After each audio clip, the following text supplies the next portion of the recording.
ہے قربانی کے جانور کو دوسری منزل سے اتارا جا رہا تھا اور بیل کے گرنے کی ویڈیو سوشل میڈیا پر وائرل ہو گئی. یہ ویڈیو میں دیکھا جا سکتا ہے قربانی کے جانور کے گرتے ہی مالک نے اسے ذبح بھی کر دیا. سرجانی سیکٹر 5D ہے جہاں قربانی کا جانور کرین سے گر گیا.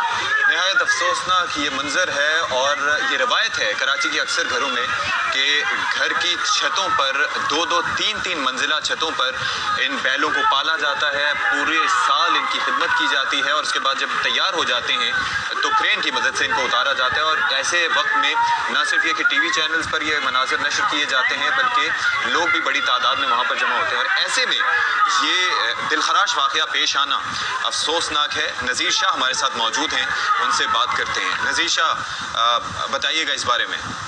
آپ بھی دیکھیں سرجانی سیکٹر 5D میں انتہائی افسوسناک واقعہ پیش آیا جس میں کرین کے ذریعے قربانی کے جانور کو اتارتے ہوئے جیسے جانور ڈس بیلنس ہوا اس کا پٹا کھلا اور وہ زمین پر جا کر گرا ہے.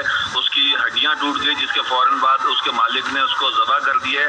کراچی میں یہ ایک فیشن بن چکا ہے. قربانی کی نیت سے اگر کسی جانور کو پالا جاتا ہے تو اس کا خیال بھی ویسے ہی رکھا جاتا ہے. کراچی کے اسپیسیفک علاقے جن میں لیاقت آباد, ناظم آباد,